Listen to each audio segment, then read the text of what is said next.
Hello बच्चों, कैसे हैं आप सभी। होप करती हूँ कि सभी बहुत अच्छे होंगे और केमिस्ट्री का पेपर आपका अच्छा गया होगा। अब हम इंग्लिश की तैयारी करेंगे और मैं आप लोग के लिए लेकर आई हूँ इस वीडियो में 7 नंबर का क्वेश्चन। ये वाला जो क्वेश्चन आप देख रहे हैं ये 7 नंबर का पूछा जाता है और आपको लिखने होते हैं 80 वर्ड्स में इसका आंसर। ठीक है, कितने 80 वर्ड्स में इसका आंसर लिखना होता है। ठीक है, और 7 नंबर में पूछा जाता है। ऐसे ही मैंने कुछ क्वेश्चंस निकाले हैं जो 7 नंबर में पूछे जाते हैं और भी 1 बाय 1 मैं वो सारे क्वेश्चन आपको बता दूंगी जो कि ऑलरेडी एग्जाम में पूछे जा रहे हैं। मतलब कई बार ऐसा होता है ना कि रिपीट करके पूछता है। पूछा हुआ क्वेश्चन सारे इंपॉर्टेंट 7 मार्क्स का मैं सारा करवा दूंगी आपको। हम सेंट्रल आइडिया वगैरह जितना लेटर है सब कुछ इंपॉर्टेंट जो है वो हम एक के बाद एक करते जाएंगे। तो ये सबसे पहला 7 नंबर का हमारा क्वेश्चन है, बहुत आसान है और आता भी है तो 7 मार्क्स में। तो चलिए शुरू करते हैं। हमारा क्वेश्चन क्या कह रहा है। क्वेश्चन कह रहा है कि why is Antarctica the place to go if we want to study the earth past present and future। कि हमें अंटार्कटिका ही क्यों, मतलब वैसी अंटार्कटिका ही वही जगह, मतलब वो कैसे है जहाँ हमें जाकर क्या मिलेगा, अपने धरती के पास्ट प्रेजेंट और फ्यूचर का हम अध्ययन कर पाएंगे। मतलब अपने अर्थ के पास्ट प्रेजेंट और फ्यूचर का स्टडी करने के लिए, मतलब उसको समझने के लिए हमें अंटार्कटिका ही क्यों जाना चाहिए, वही ऐसी जगह क्यों है जाने लायक। ठीक है, तो ये क्वेश्चन पूछ रहा है, इसका आंसर हमें 80 वर्ड्स में देना है। तो चलो शुरू करते हैं। Antarctica is the only pristine place. Pristine मतलब क्या होता है? प्रिस्टीन मतलब होता है मौलिक स्थान, मतलब वही एक ऐसा स्थान है, मौलिक स्थान है। तो Antarctica is the only pristine place in the world. कैसे लिखेंगे आप कि only pristine place in the world which has never sustained a human population. मतलब कि जहाँ कभी भी मानव आबादी नहीं रही है। मतलब अंटार्कटिका एक ऐसी जगह है, मौलिक स्थान है जहाँ पे कभी भी क्या नहीं रही है, ह्यूमन आबादी, मतलब मानव की जो आबादी है, ह्यूमन पॉपुलेशन कभी भी नहीं रही है। ठीक है, आगे बढ़ते हैं। Antarctica gives us an idea. Antarctica हमें क्या देगा? अंटार्कटिका हमें एक आइडिया देता है, एक विचार देता है कि how the earth would have been like million years ago. कि जो धरती है, जो अर्थ है, वो मिलियन ईयर्स अगो, करोड़ों वर्षों पूर्व कैसी थी। ठीक है, क्या Antarctica gives us an idea. Antarctica हमें आइडिया देता है कि हाउ द अर्थ कैसा था, would have been like million years ago, मतलब मिलियन ईयर्स पहले जो हमारा अर्थ है वो कैसा था। ठीक है, तो अंटार्कटिका हमें क्या देता है? इस चीज का आइडिया देता है। And how it got divided into various earth masses, और कैसे वो बहुत सारे प्लैनेट्स में, बहुत सारे भूखंडों में ये क्या हो गया? विभाजित हो गया। क्या हो गया?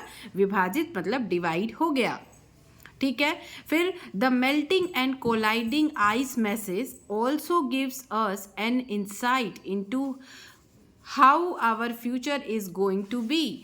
तो वहाँ पे क्या है? वहाँ पे जो बर्फ के टुकड़े हैं, पिघलती और टकराती हुई बर्फ जो है वहाँ पे, मेल्टिंग मतलब वही होता है पिघलती, कोलाइडिंग मतलब वही टकराती हुई बर्फ जो है वो क्या करती है? हमें इस बात की जानकारी भी देती है। क्या देती है? कि हमारा भविष्य, मतलब फ्यूचर जो है हमारा, मतलब कैसा होगा, how our future is going to be, मतलब हमारा फ्यूचर कैसा होगा। ठीक है, इफ वी कंटिन्यू, अगर हम कंटिन्यू रखते हैं with interference in the working of the nature, nature के काम में अगर हम बराबर से इंटरफेयर करते रहते हैं, हस्तक्षेप करते रहते हैं, तो हमारा फ्यूचर कैसा होगा?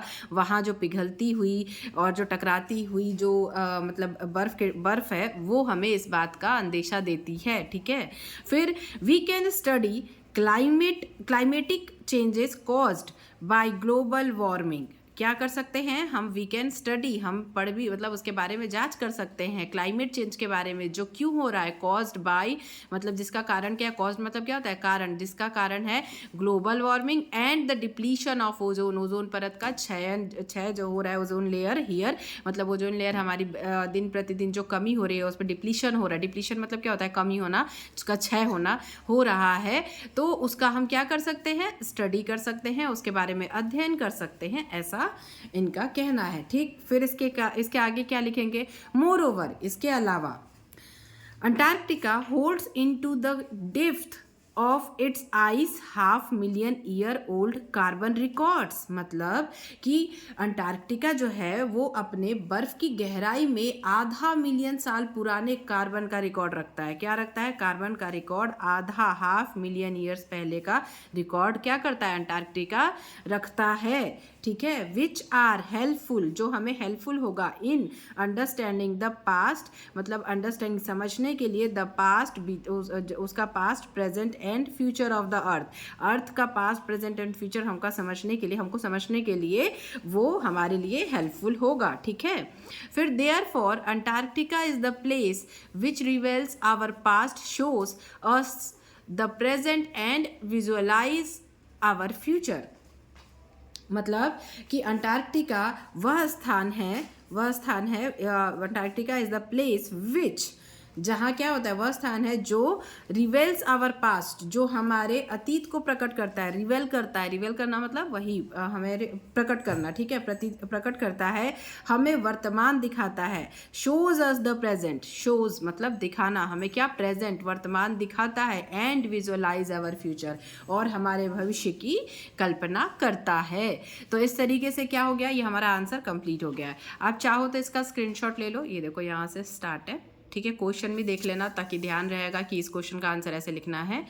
ये आप स्क्रीनशॉट ले सकते हो और एक बार और पढ़ लोगे, और अगर ना समझ में आया होगा तो मैं फिर से एक बार आपको समझा दूंगी। ठीक है, तो इसी के जैसे और वीडियोस के साथ मैं फिर से मिलूंगी आप लोगों से। इस वीडियो में इतना ही। वीडियो अगर अच्छा लगा हो, समझ में आया हो, तो वीडियो को लाइक करना, शेयर करना, चैनल पर नए हैं तो चैनल को सब्सक्राइब जरूर कर लीजिएगा।